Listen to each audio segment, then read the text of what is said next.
지금 올해 들어서도 집값은 계속 오르고 있다고 합니다. 그리고 금리 인상 고점 이슈에도 집값은 계속 오른다고 하고 있죠. 신고가는 계속 늘어나고 있다고 하고 있고, 그런데 이 거래들이 굉장히 문제가 있는 거래들이다. 그래서 정말로 시세를 조장을 하고 있느냐, 그리고 지금 막 수요들이 늘어나서 영끌하고 있느냐, 이런 게 아니라는 걸 아시면은 앞으로 어떻게 진행이 될 것인지 보이게 되는 거죠. 지금도 집사라고 하고 있습니다. 진짜 상승은 아직 시작도 안 됐대요. 하반기에도 집값 계속 오른다. 하락 전망이 역대 최저라고 하죠. 그런데 왜 사질 않을까요? 차라리 집 사자. 중저가 아파트 사라진다. 줄어든 매물, 넘치는 수요. 이 넘치는 수요가 핵심이죠. 누가 넘쳐요 지금? 매물 요만큼 줄어들었고 거래량은 엄청 줄어들었는데, 요 그룹은 말할 것도 없이 무조건 집값 오른다고 하고 집값 오른다는 식으로만 분석을 하고 있죠. 그것도 전문가라는 사람이 나와서 매번 하는 이야기가 가정의 가정을 거듭해서 보유세를 걷어가고 양도세를 걷어가고 취득세를 걷어간다. 다주택자들한테 이거 자체가 다주택자들의 유동성을 줄이는 거다. 집을 사고 가지고 있을수록, 그리고 수익을 낼수록 유동성을 줄이겠다. 그런데 뭐 때문에? 뭐 심리가 자극될 것이며, 심리가 자극되기 때문에 집값이 오를 것이다. 공급 전보다 훨씬 많이 늘어났지만 공급은 항상 부족하기 때문에 무조건 집값은 오를 것이다. 이런 터무니없는 소리 하고 있는데, 그러면은 쉽게 이야기합시다. 왜 떨어졌어요? 리먼 터지고 나서. 지금보다 공급은 훨씬 적었는데 금리는 지속적으로 낮추면서 수요 유도하고 있었고. 답이 없다. 가정의 가정을 거듭해서 가상의 결과를 가지고 결론을 도출하는데, 자료 같은 거 잘 안 들고 와서 이야기하는 이런 사람들이 이야기하는 것을 언론에서 받아 적어서 집값을 띄우려고 한다. 저희가 모든 투기꾼 욕하지 않습니다. 나중에 뭐 어쩔 수 없이 그거라도 안 하면 집을 못 살 것 같으니까 이런 사람들도 있겠죠. 하지만 다주택 투기꾼, 여러 채씩 갭 투기해서 남의 전세금도 안 돌려주고 안 되면 경매 넘기고, 이런 쓰레기 같은 투기꾼들이랑 언론, 그리고 건설사를 욕하는 거예요.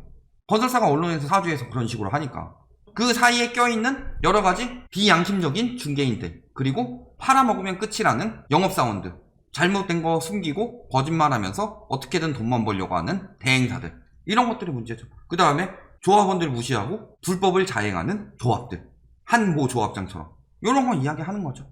자, 그러면서 선행지표 줄줄이 상승한답니다. 매수 우위지수 막 흐름하면서 쭉 계속 상승한다고 하죠. 경매 낙찰가율도 올라가고. 경매 낙찰가율은요, 집값이 올라가는 시기에는 낙찰가율이 올라갈 수밖에 없습니다. 왜? 감정했던 시기랑 낙찰을 받는 시기는 시세가 차이가 나기 때문에. 그러면서 계속 올라간다고 합니다. 왜 그렇게 됐어요?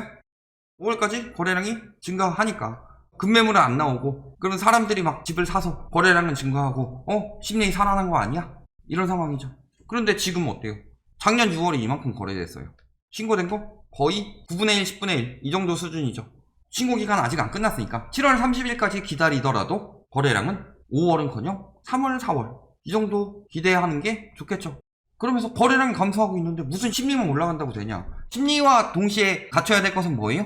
여력. 심리는 올라가는데 여력이 안 돼요. 아, 집값은 계속 올라가겠구나. 전문가들이 그렇게 이야기를 하고 언론이 그렇게 이야기를 하더라도 팔지를 못해요. 왜? 사람들이 돈이 없으니까. 팔리지 못하면 집값이 어떻게 올라갈 수 있겠느냐. 예를 들어서 우리나라 사람들은 밥을 먹어야 하죠. 근데 충작이 생겼어요. 쌀값이 5만원, 10만원 뭐 이렇게 올라가면은 그래도 사서 먹을만 한데, 쌀값이 갑자기 한가마니에 1000만원 이러면 누가 쌀 사다 먹어요? 못 사다 먹죠. 이런 거랑 같다. 밥을 먹는 게 맨날 밀가루 음식 먹는 것보다 맛있다는 걸 알죠. 아파트가 빌라나 이런 주택보다 좋다는 걸 알죠. 그런데 못 사요. 그러면서 금리 인상돼서 가지고 있던 사람들이 내놓기 시작한다. 그게 문제죠. 그래서 6월 거래량 감소되는 걸 보면 일단은 상승을 생각하는 사람들, 부동산을 찾는 사람들은 있어도 사지는 못하고 있다. 왜? 맨날 문의 전화 와서 심리는 올라가는 것 같지만 산다고 결정하지 않고 있다는 거죠. 올해 이렇게 거래량 나오는 것도 얼마 안 되는 거래량인데 이 중에 대부분이 뭐다? 어떤 거래량이 증가하고 있어요? 매수 비중. 거래량은 줄었는데 누구 매수 비중이 늘었다? 1, 20대. 지금 아니면 못 산다. 20대까지 번진 패닉바잉. 자, 이야기 해봅시다. 대학 나오고 군대까지 간다고 칩시다. 졸업하면 몇 살이에요? 25. 군대 안 가도 23. 23부터 6년 모아서 29까지 간다고 해봅시다. 23살인데 연봉 1억이면 엄청나게 잘 받는 거죠. 거의 불가능하다시피 하죠. 대학 졸업하자마자. 근데 연봉 1억 번다고 칩시다. 그럼 6년 모으면 6억이에요. 서울 아파트 얼마? 아까 기사 떴었죠. 중저가 아파트가 없다. 그런데 1, 20대 매수 비중이 올라가고 강남 3구에서 급등한대요. 이상하지 않아요?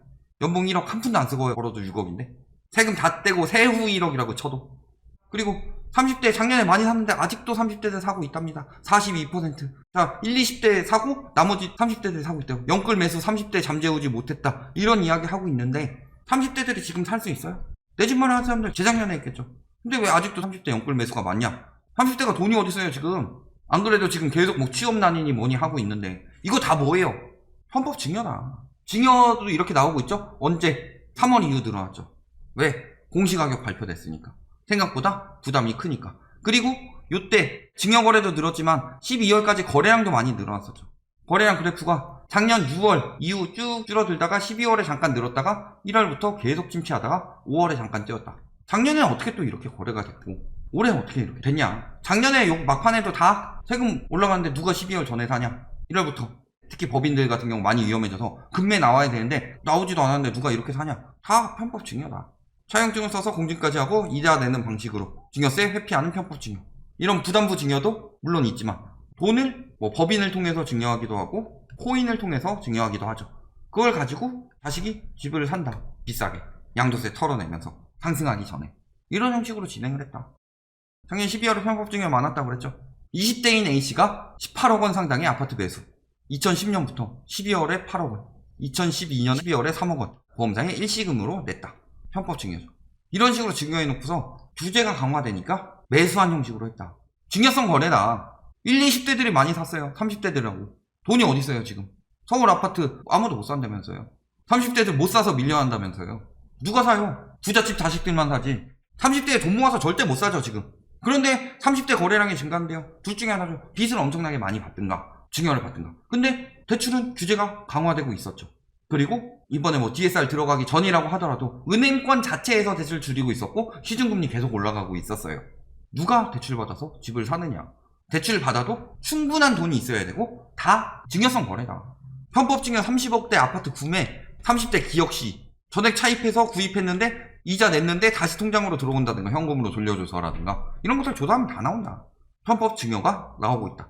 자, 42%가 30대죠. 그러면은 30대 이하가 48% 정도 된다. 하락거래 비중도 굉장히 점점 높아지고 있고 이런 것들 다 따져보면은 지금 상승세는 거짓이 담겨있다. 그러니까 전월세 신고제 왜 그렇게 반대했겠어요? 부모 전세 놓고서 자금 출처 피해서 사는 부분만 증여해주고 나머지 편법 증여하고 이런 것들을 횡행하기 때문에 그렇죠. 편법들을 가지가지로 가르쳐주죠. 왜 강남에서 유독 많아요? 강남에서 편법 증여를 잘 알려주니까. 왜 강남에서 유독 중복신고 거래가 많아요? 18억짜리 아파트예요. 근데 20억 정도에 팔고 싶어요. 근데 20억 거래가 갑자기 5건이 떴어요. 사람들 많이 사는구나. 샀어요. 근데 이 5건 중에 4건은 중복 거래더라. 왜 강남 서초 그렇게 부동산 잘 하시는 분들이 왜 이쪽에서 유독 중복 거래가 많이 나오냐. 자전거래 한 건만 한 게 아니라 중복 거래도 심리 조장할 수 있어요. 엄청 많이 나오는구만. 다 이런 형식이다. 그럼에도 불구하고 매수세가 축소됐죠. 아까 수요 넘친다고 하더니 매수세 축소죠. 수요가 없어요. 돈이 없는데 그럼에도 불구하고 호가는 높게 유지된다. 이런 이야기 나오고 있죠. 왜 호가는 계속 떨어지지 않고 있을까요? 호가 떨어지지 않는 이유도 잘 보셔야 되죠. 뭐예요? 중개사 마음대로 호가 조작한다. A씨는 공인중개사 대표에게 매매를 부탁했다. 근데 집을 안 봐요. 그래서 검색을 해보니까 내가 내놓은 가격보다 5천만 원이나 높게 책정을 했대. 공인중개사 사무소 중개사가 마음대로 버린다. 10억에 팔고 싶은데 집을 중개사가 막 10억 5천 11억 막 이런 식으로 내놓는 거예요. 가격 떨어질까봐. 그러니까 호가가 안 떨어지는 거예요. 내가 저렴하게 내놨는데 집이 안 팔린다. 둘 중에 하나예요. 실거래가보다 저렴하지 않았다든가 호가에 비해 저렴했다 이 정도든가 아니면은 검색해보세요. 중개사가 제대로 내놨는지. 그래서 맘대로 호가 조작하고 있다. 요것도 네이버에서 집주인에게 정보 제공하겠다 이런 것을 발표하니까 그제서야 기사화 시켰다. 호가 떨어질까봐 여태까지 기사화 안 하고 있다가. 그러면 중개사 욕을 할 수 있냐? 중개사도 어쩔 수 없이 저러는 경우도 있어요. 어쩔 수 없는 경우 뭐예요? 가두리. 예를 들어서 다들 호가 11억에 올렸는데 누가 10억에 팔고 싶어요. 내놨어요.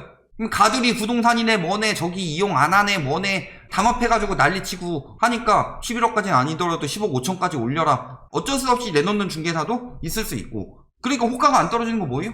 중개사 자체가 쓰레기든가 방금처럼. 아니면 뭐예요? 가두리. 한 채 팔면 300 벌고 5억짜리 아파트 두 채 팔면 500 버는데 5억짜리 두 채 팔면 500 버니까 이런 식으로 나온다 라고 이야기하는데 말 같지도 않은 소리 집어쳐라.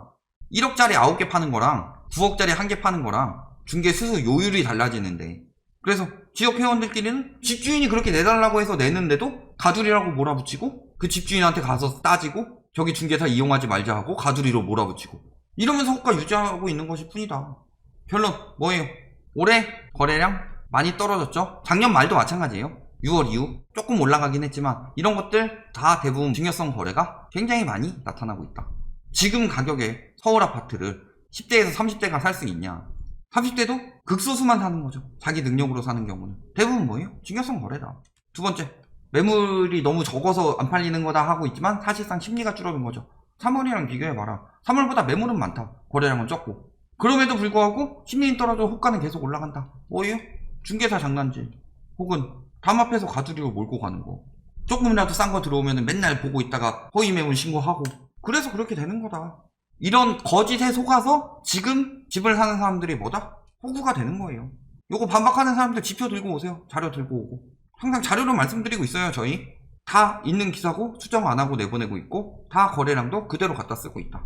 근데 막 심리가 어떻고 앞으로 더 살 거고 계속 오를 거고 이런 말만 하는 인간들 말 믿다가 진짜 호구 되는 거다. 꼭 기억하시기 바랍니다.